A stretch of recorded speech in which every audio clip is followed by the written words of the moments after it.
Well, today's video is going to be a little different. It's the first solo trip, just the guys.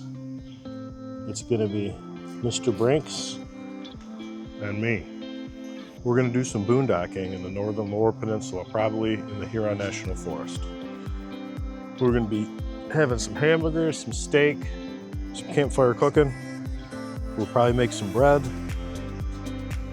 And we'll probably get into some trouble because he is a handful for two people, much less me, as I try and film, but we're taking you along. Thanks. See you soon. Well, it's the third week in August, and Brinx and I are on the guy trip, our first one for both of us. We're in the Huron National Forest on a nice chunk of property, very few roads, lots of deer, lots of bear. We're in a little tight, muddy spot, but I have the camp carpet down for Brinx, which will help. It's supposed to rain this afternoon for a few hours, some possible thunderstorms. But I think now we're going to set up a little fire pit and probably make some breakfast. For those of you wondering what Brinx is up to, this is what Brinx is up to.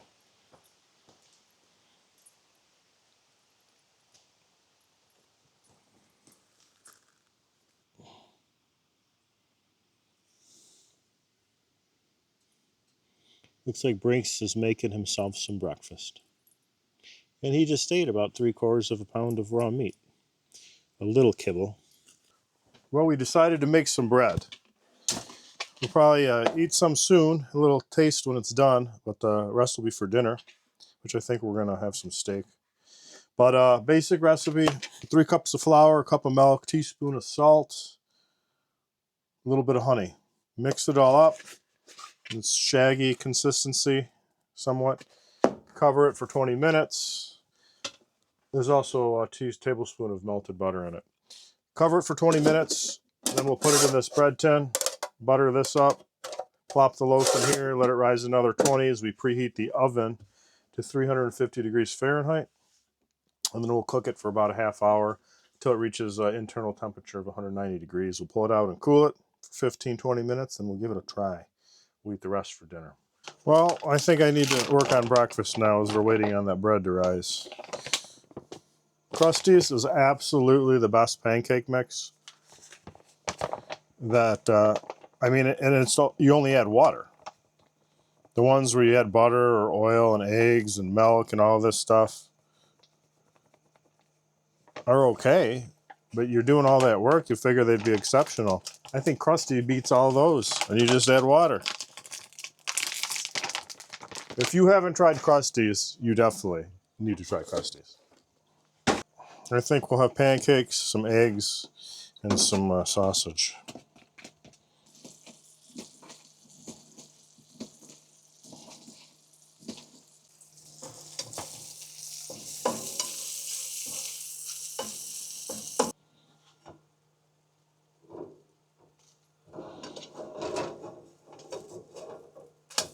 Brinx is sleeping under the table, having a nightmare or a dream of some sort. You're supposed to wake him up or no? Doesn't sound too bad. Otherwise I'd wake him up. Quick breakfast. What was that, 10 minutes? Maybe? No, there's nothing like butter. All these years growing up, butter's bad for you. Saturated fat, blah, blah, blah. Red meat, eggs. It was all a lie. They're the healthiest food you could ever have. There's no correlation between dietary cholesterol and blood cholesterol. There's none. You've all been lied to like me. So I've been eating saturated fat pretty much purely, only that. Fatty red meat, bacon, cheese, and eggs for 1.5 years. I didn't have any health problems besides some inflammation in my joints and that. My blood work, which I get done every few months, everything has improved. Absolutely incredible. I lost about 15 pounds of fat by eating fat. And I put on probably about 10 pounds of muscle. which I've lost over the summer because I've been injured and haven't been able to work out. Stopped eating as much. But hey, I gotcha. Bacon and steak does taste awesome. But so do pancakes and muffins and donuts and cookies and bread, pasta, potatoes. But that's what's killing you. That and your cereal and your Pop-Tarts. I'm going to finish this up, clean up, and then we'll start the bread. Okay, our dough has been rising, not really, for 30 minutes. I think I'm going to dust it with a little bit of flour. Fold it over on itself a few times. Put some tension in it. In the pan it goes. Put a nice slice on the top of it. Cover it.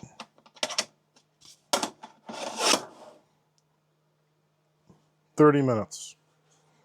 And start our oven.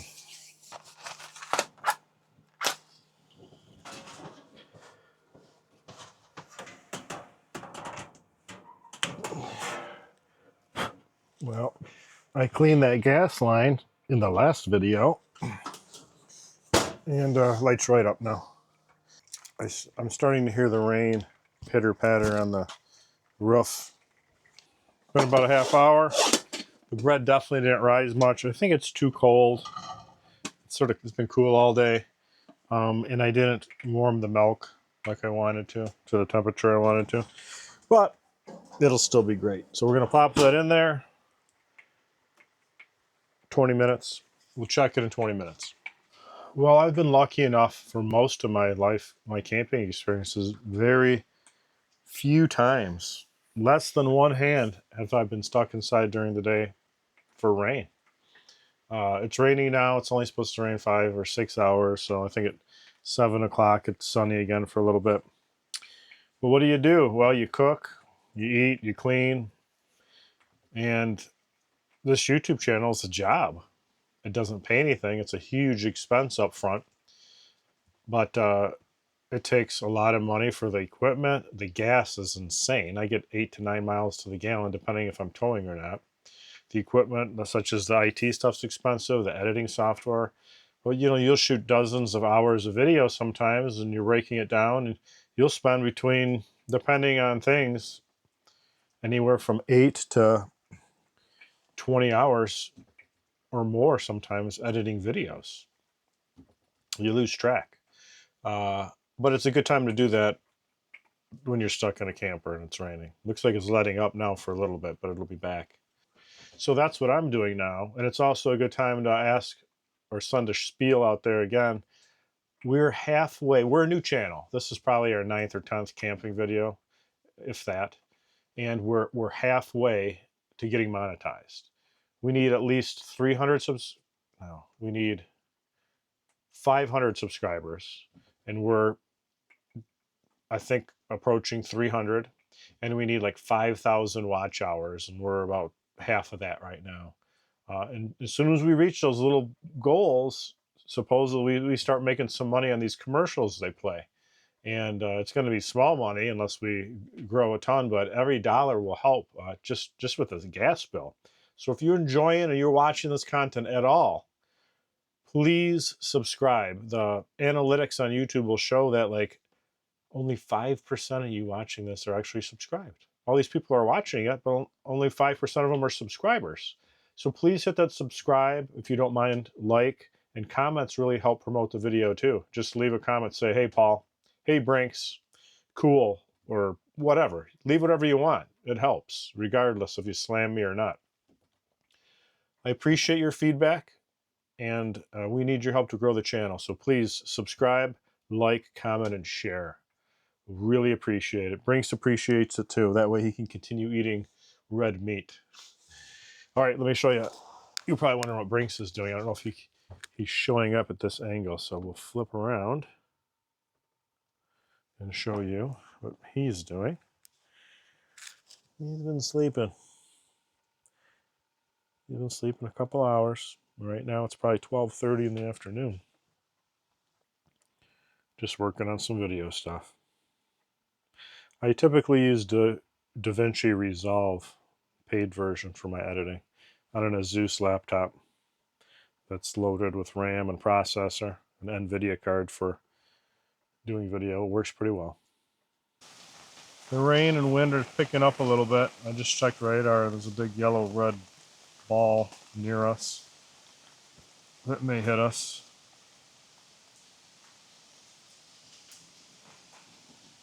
I hear Mr. Brinx yawning in here. If it gets more intense, I'll record it.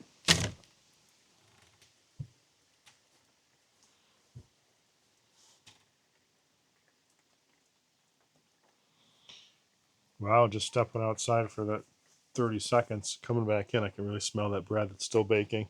Taking way longer than it should. Oven's not doing 350, I'd say. All right, let's give it a check.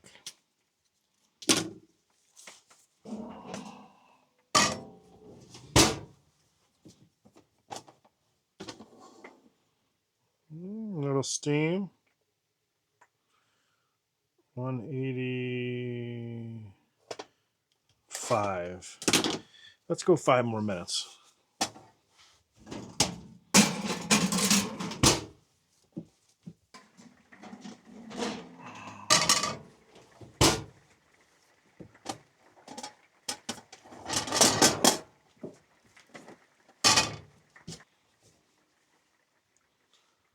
Smells so good. Looks pretty good. Oh yeah, look at that. Nice little crust on it. We're going to set it right down there to cool. Move this off the counter. And we'll let you know how it tastes. It's perfect for a cooling down, cold, wet, rainy day stuck in the camper. The dog's still sleeping, by the way. Mr. Brinx, that is. It's great how I just lost 10 minutes of me building a fire with Brinx attacking me. So basically we built a fire. It's 4 o'clock. Everything's wet, so it's a little safer having a fire now because it was dry until that rain came. We got a little fire pit. We're gonna use it to keep warm. It's cooled off, but we're gonna build a coal base for dinner in a couple hours. We're gonna be grilling some steaks, so I think I'm gonna go and season up right now.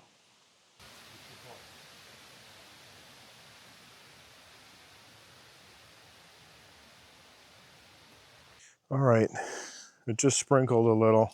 I'm hoping we got enough coals because it's supposed to rain the rest of the night starting relatively soon. So,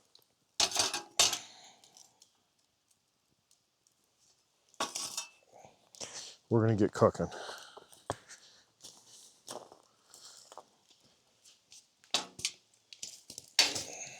Brinx smells the red meat.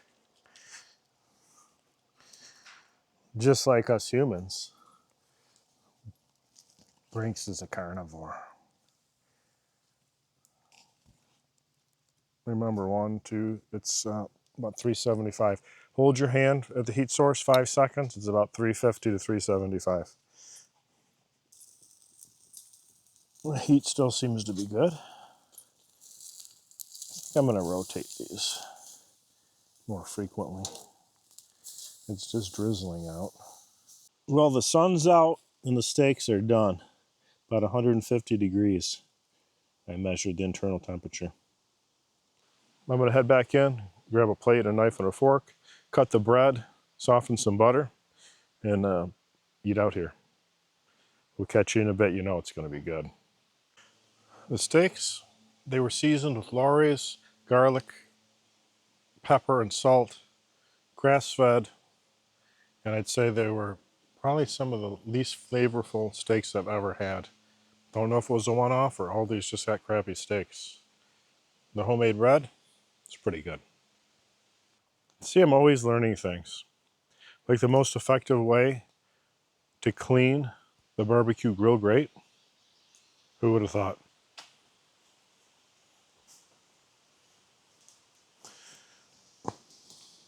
You let Mr. Brinx do it. He ate one of those steaks as well. Well, evening's here. It's probably close to 8 o'clock. We're taking Mr. Brinx, who just woke up from his evening nap, for his last walk until probably midnight and again at 3 a.m. We're going to take him for a little walk. We'll take you along.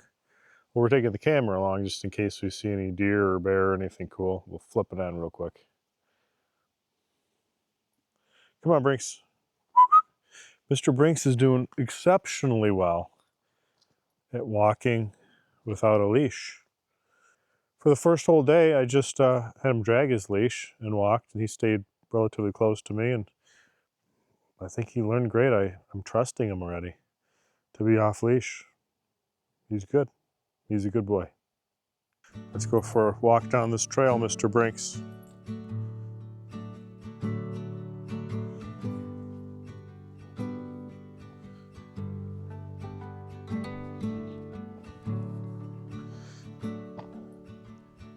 Being an owner-focused canine, Dobermans often instinctively check back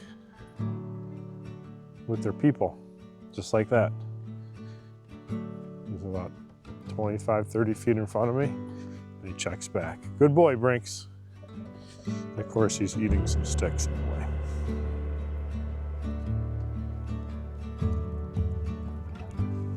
Well, I think that'll about do it for today. My back's killing me. The sun's setting. Brinx is ready for bed. I'm gonna take a nice hot shower and get ready for tomorrow. Tomorrow's probably gonna be a quick morning, and that might be it. So I'll see you in the morning. Good night. Well, good morning. None of that rain came through. As usual, the forecast was wrong, which is great because it gets muddy here. But it's 8 o'clock. We didn't go to bed till late. We were working on videos, except Mr. Brinx was in bed, of course. And he just had to go to the bathroom, so we're out. We stopped editing this morning. We're gonna make a fire, have a cup of coffee. Oh, it's cold out too. It's probably like 50, which feels great.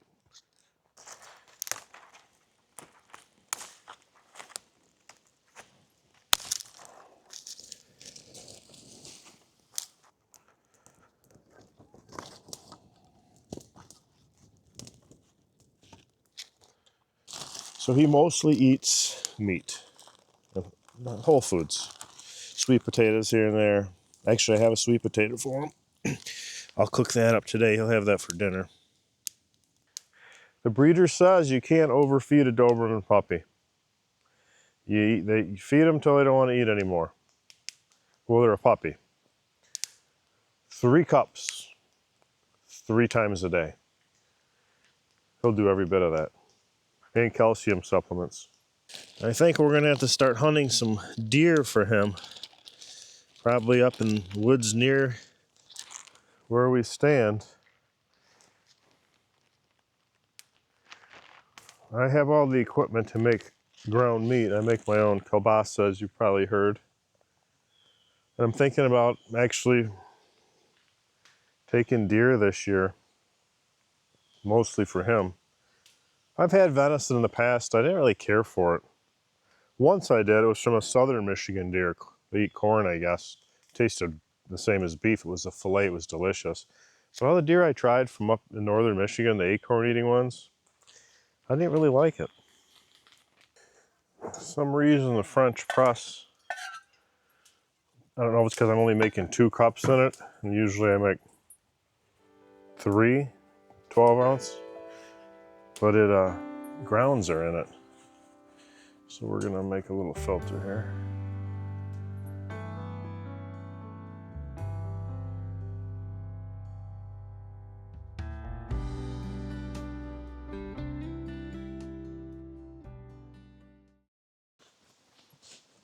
Crazy dog.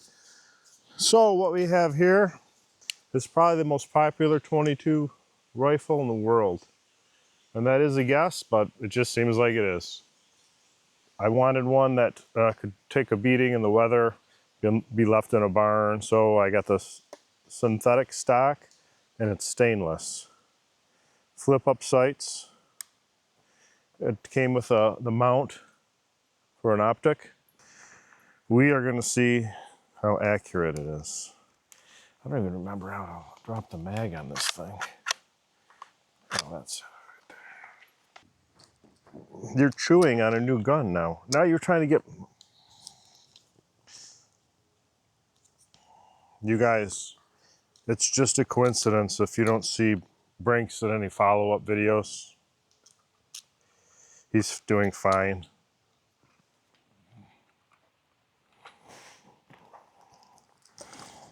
It'll be his first exposure to gunfire. I've had pretty bad luck with Dobes. He's number 4. Number 1 and number 3 died at 4 years old. The last one died 5 months ago. It was one of the hardest things I've ever been through. Crazy. I love that dog. Can't wait to see him again. First one died from vaccinations. And the last one, Mr. Blue, he was running through the house and hit a corner of a fireplace brick wall on his neck. He didn't flinch, but shortly after, he had a growth there. And we took him, did the run around to all the vets. And everyone said it doesn't matter what it is. Sort of blew off my running into the wall story. 80-pound dog running 35 miles an hour into a corner of a brick wall. It's going to have some repercussions. Like, oh, it's cancer. Can't operate on a dog's neck anyway. Well, all those people were wrong, because 3 months later and 5 pounds of hematoma later, a young surgeon at Oakland Veterinarian Hospital in Michigan says, yeah, he hit the wall. I think he's got a bleed. I don't know why it didn't stop after all these months. It must be bad. We'll do another CAT scan and verify my theory and also see where it's bleeding. So when I go in, I can work quicker. We'll have him on the table. I'll call you as soon as I know. She calls, she goes, yeah, I see it and I can fix it. So she went in, pulled out 5 pounds of hematoma, fixed several bleeders, did all the DNA testing for von Willebrandt's and other bleeding disorders that Dobes are prone to. He didn't have any of them. It was just a wicked injury. He healed up great. We put him right on carnivore because cancer needs sugar / carbs to survive.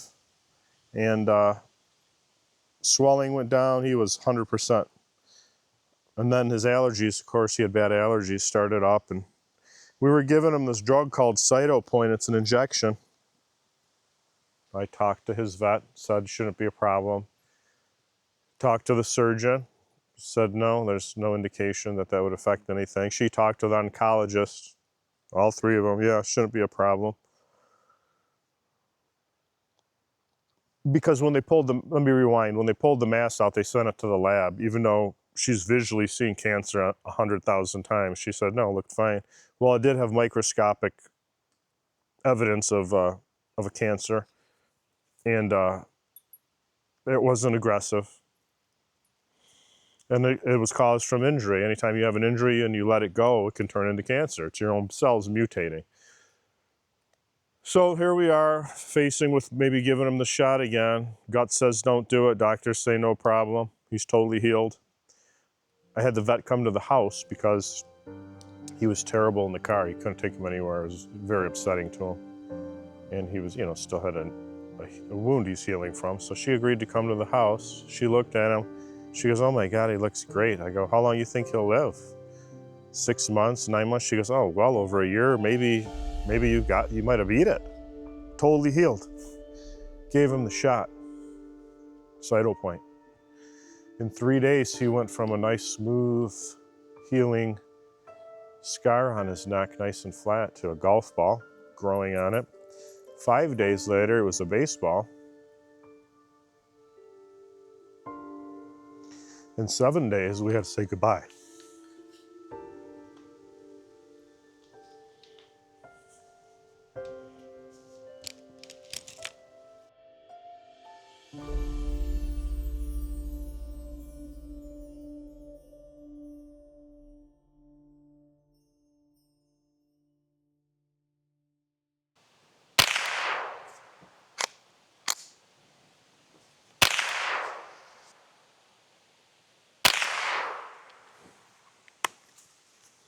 Good boy, Brinksy. Go for a walk. Well, I think I'm having trouble with my heater and the fact that when I run it, and not very long, I smell exhaust in the camper. So it was cold last night, like 49, 50, I think. And I set the thermostat for like 65 or 66 to keep him warm. He's still a puppy. He's the only fan on him. Sleeps under the dinette. Can't cover himself. So it went on once, and I smelled it, and my eyes sort of burned, and I think I was nauseous. I shut it off, made sure he was okay. But I'm going to take it apart and see if I can see any obvious anything. If you guys have any idea, let me know, please. It's not plugged. There's a little, I don't know, is it a clay wasp nest in there? It's sticking out about 3/8 of an inch. I don't think that's enough to cause this problem. But we'll chamfer it now. Let's get up to the bin. I'll take a look and see if I can get some wire around the curtain. My wife wonders sometimes why I keep my junk. Not that junk, but stuff like the wire that I throw in a cabinet or cubby. I have two sizes. I already used a thin one on the last trip to clean out the pilot light. Now I got this thick fencing wire that I think is going to do the trick here.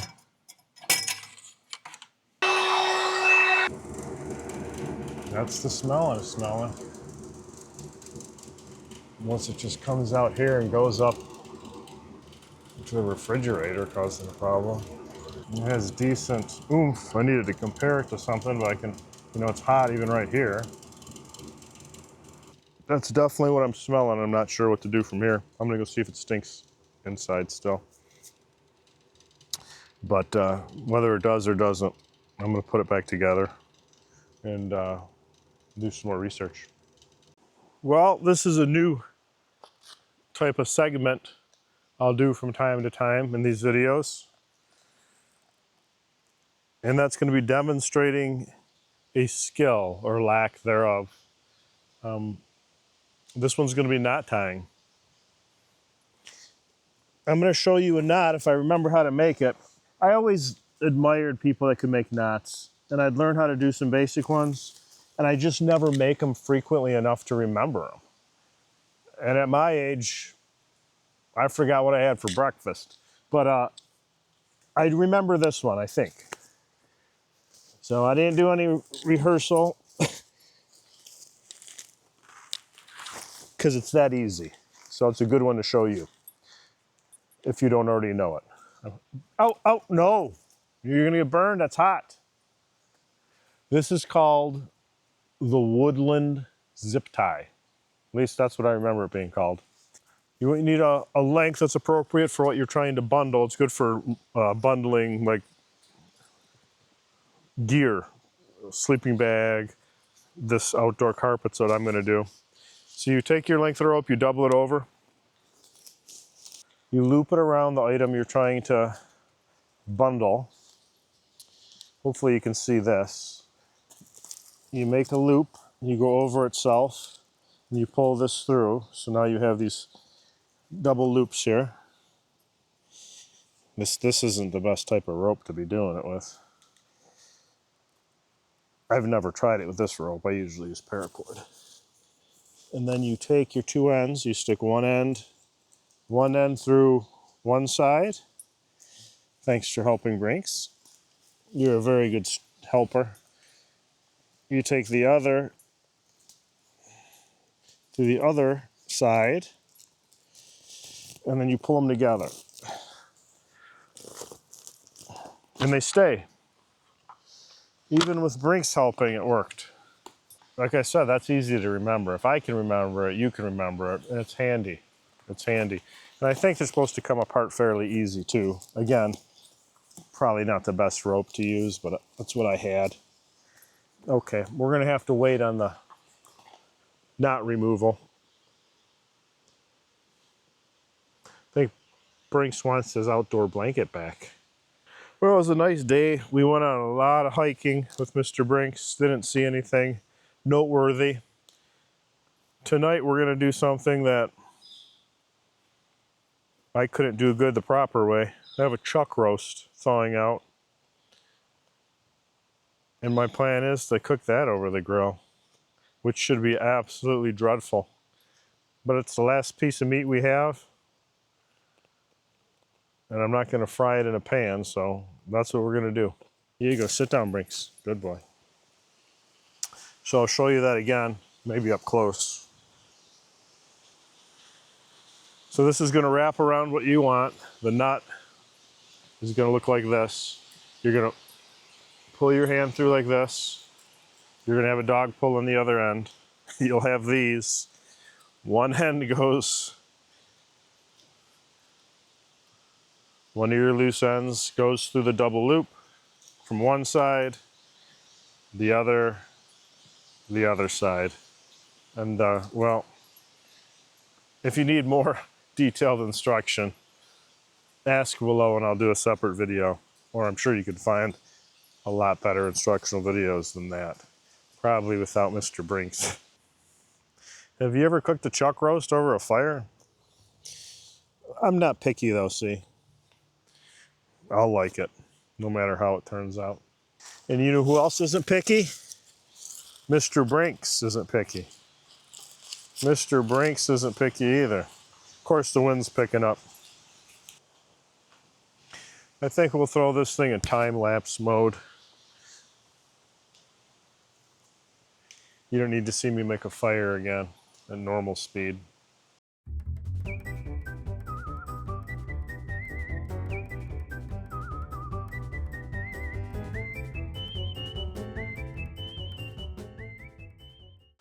Well, here are the chuck roasts. The potatoes have been on for about 20 minutes. Never cooked a chuck roast over an open flame before, or hot coals. I did have a piece of hickory in the truck from our last trip. So I just threw that on to get some smoke from that. Now I'm gonna put these babies on. One. Yeah, at this height, we're well below 350. So maybe if we cook them slower, they'll turn out better. Well, I lowered the grill. I folded its legs in so I could get it lower because it was, I think, gonna take too long to cook these. We're closer to 350 now. It's the temperature here at the cook point. Potatoes are done.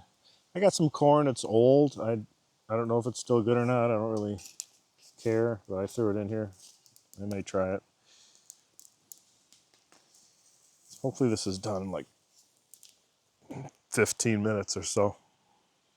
Dinner's about done. I'm gonna pull off the steaks. I'm gonna show them to you real quick.